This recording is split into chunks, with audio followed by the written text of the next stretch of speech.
Switching gears, President Obama told the UN General Assembly that the U.S. would defeat al-Qaeda and would also permit no safe havens in Afghanistan or any other country. Of course, to my viewers, any other country is Pakistan. Right.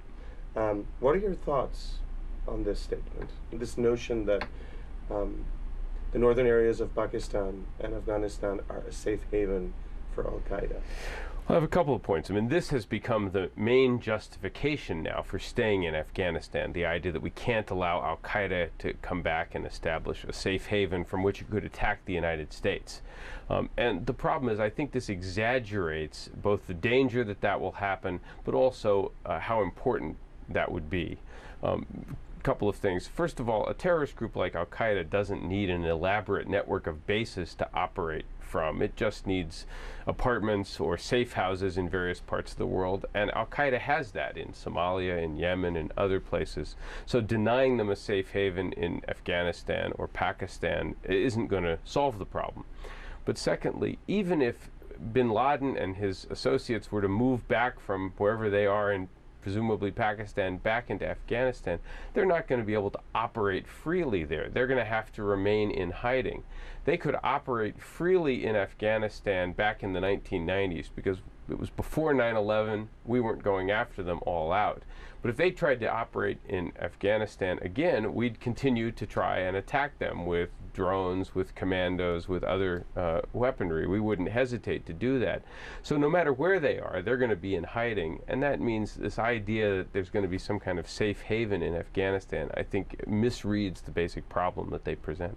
Okay. Does the Israel lobby and its foreign policy influence in Washington perhaps have anything to do with the deployments in Afghanistan, the drone attacks in Pakistan?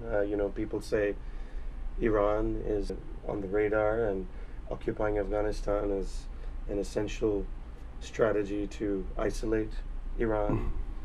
No, I think the Israel lobby has almost nothing to do with American policy in Central Asia, except if it may help reinforce a certain suspicion of Muslims in general. But they're not why we're in Afghanistan. They're not why we're doing what we've been doing in Pakistan. It has, I think, almost nothing to do with the Israel lobby.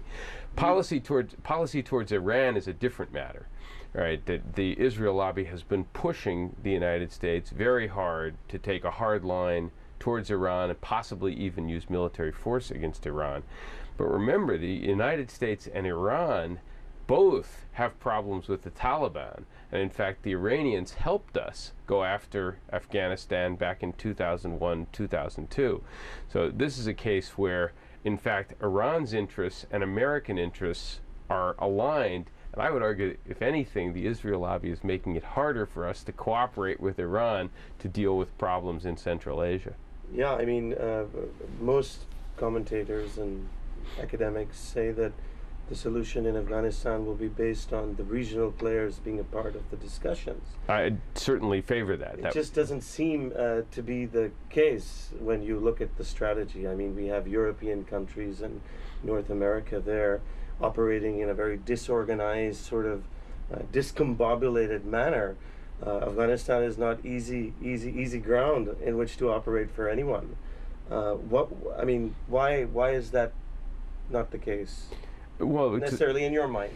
Well, because the United States took on the task of ousting the Taliban in 2001, and we thought, because that went so well, that we could then reorganize the politics of Afghanistan and possibly even politics in some other parts of the region, and thereby safeguard American interests.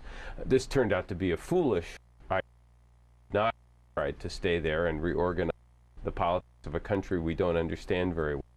That's a long way from our own homeland, and I think you're basically right that the only solution there will ultimately be determined by the Afghan people themselves, but also with the cooperation of the regional powers who are nearby. What do you think of the idea that's circulating these days in the mainstream media about the sending of 20,000 additional troops? This is foolish, right? That we won't eliminate the problem from al-Qaeda by doing more in Afghanistan, and the problem won't get worse if we get out of Afghanistan, and we're not going to win the war anyway. So sending more troops there is just wasting them, and we should be planning to withdraw as quickly as we can. So 500,000 troops won't solve the problem. I don't think so. Marshall Plan. Maybe a 500,000 troops, but no one is talking about those numbers. And even there, I think it wouldn't solve the problem permanently. We're not going to be able to reorganize the lives of 32 million Muslims who are divided into 5 or more separate tribes who've never had a history of a strong, unified central government. The idea that you're going to send a bunch of Americans in there and they're going to know how to reorganize the politics of that region is the height of hubris. In closing, you are a professor at the Kennedy School. You have Pakistani students? I have a number of Pakistani students every year, usually several. And how do they stack up against the rest that the world has to offer? They're like everyone else. They vary a lot. Some of them are absolutely first rate. I've got a Pakistani colleague who is absolutely terrific, a professor here, as well as quite a gifted economist. Some of my Pakistani students have been brilliant. Others have not been, which is like students from everywhere else in the world, including the Americans. Well, that's very good. We're happy that they're just like everybody else in the world, too. Yeah. And it's terrific having them here. One of the great things about the school is the number of people we get from all over the world. Professor Walt, thank you. Pleasure talking with you. Thank you.